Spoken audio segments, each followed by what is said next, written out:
Dear students, welcome to mathematics lectures. आज हमारा topic है इंक्लूजन एक्सक्लूजन प्रिंसिपल। तो ये जो प्रिंसिपल है ये यूज़ होता है सेट्स के अंदर नंबर ऑफ़ एलिमेंट्स कैलकुलेट करने के लिए, लेकिन ये हम उस वक्त यूज़ करते हैं जब हमारे सेट्स के अंदर फाइनाइट नंबर ऑफ़ एलिमेंट्स हों। तो इसकी स्टेटमेंट कुछ इस तरह है, late A and B are finite sets, then number of elements in A union B is equal to number of elements in A plus number of elements in B minus number of elements in A intersection B। तो इस formula की मदद से अगर हमें तीन quantities given हो तो हम चौथी को आसानी से कैलकुलेट कर सकते हैं। यहाँ माइंड में रहे कि जब A और B फाइनाइट सेट्स होंगे तो उस केस में A यूनियन B और A इंटरसेक्शन B ये भी फाइनाइट सेट्स होंगे। हम इंक्लूजन एक्सक्लूजन प्रिंसिपल को आगे एक्सटेंड भी कर सकते हैं, लेकिन यहाँ पे एक इसका पार्टिकुलर केस है कि अगर A और B डिसजॉइंट सेट्स हों तो उस केस में A intersection B empty set के इक्वल होता है, तो उस केस में उसमें नंबर ऑफ़ एलिमेंट्स होंगे 0। तो इसलिए आप देखेंगे कि डिसजॉइंट सेट्स के लिए यहाँ से ये टर्म 0 हो जाएगी और number of elements in A union B equal होंगे number of elements in A plus number of elements in B। अगर आप इसे एक्सटेंड करें 3 सेट्स के लिए तो उस केस में inclusion exclusion principle for 3 sets A, B and C ऐसा नज़र आएगा कि number of elements in A union B union C is equal to number of elements in A plus number of elements in B plus number of elements in C minus number of elements in A intersection B minus number of elements in A intersection C minus number of elements in B intersection C plus number of elements in A intersection B intersection C। तो इस formula की मदद से आप इनमें से बाकी quantities given हो, कोई एक मिसिंग हो तो उसे आसानी से कैलकुलेट कर सकते हैं।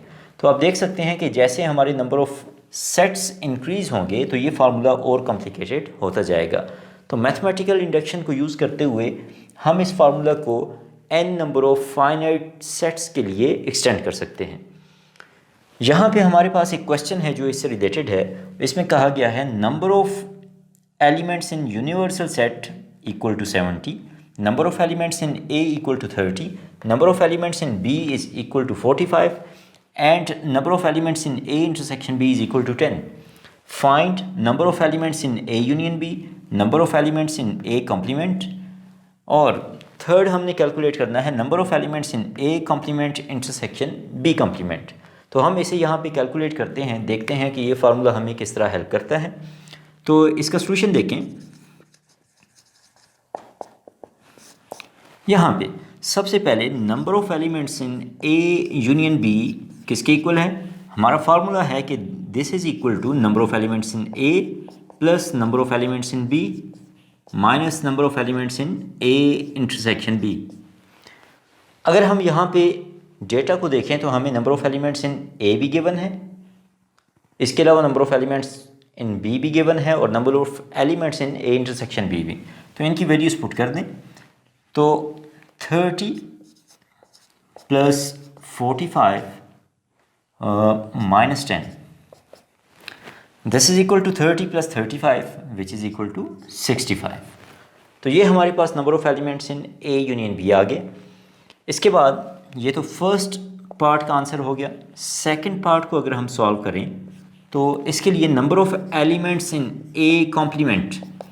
अब हमें पता है कि यूनिवर्सल सेट के अंदर 70 एलिमेंट्स हैं, तो A कॉम्प्लीमेंट क्या होगा? इसमें U के वो सारे एलिमेंट्स होंगे जो कि A में नहीं हैं। तो इसलिए हम लिख सकते हैं कि number of elements in A complement is equal to number of elements in the universal set minus number of elements in the set A।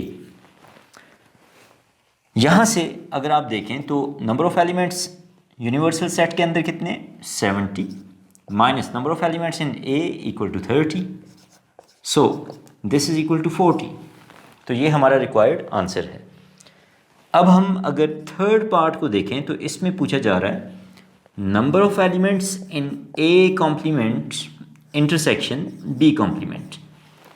तो यहाँ पे डायरेक्टली इसे कैलकुलेट करना स्ट्रेट फॉरवर्ड नहीं है, उसमें ज़्यादा कंप्यूटेशन होगी। तो यहाँ पे हम डी मॉर्गन्स लॉ की यूटिलाइजेशन करते हैं। हमें पता है कि डी मॉर्गन्स लॉ के हिसाब से A complement intersection B complement is equal to A union B whole complement। तो मैंने A complement intersection B complement की जगह लिख लिया A union B whole complement. अब हम यहाँ पे इसी टेक्निक को यूज़ करेंगे जिस तरह हमने number of elements in A complement को कैलकुलेट किया था। तो इसके लिए मैं इसे लिख सकता हूँ, this is equal to number of elements in the universal set minus number of elements in A union B। I hope अगर आप इससे और इसे कंपेयर करें तो आपको क्लियर हो जाएगा कि ये हमने कैसे लिखा। अब चूंकि हमें number of elements in A union B already पता हैं, वो हम कंप्यूट कर चुके हैं, और number of elements in universal set ये भी हमें गिवन है। तो इसलिए हम लिख सकते हैं number of elements in universal set is 70 minus number of elements in A union B is 65। So this is equal to 5। तो ये हमारा रिक्वायर्ड आंसर है। आई होप आपको यहाँ से क्लियर हो गया होगा कि हम किस तरह से इंक्लूजन एक्सक्लूजन प्रिंसिपल को यूज़ करते हुए डिफरेंट कंडीशंस में नंबर ऑफ़ एलिमेंट्स को कैलकुलेट कर सकते हैं। Thank you.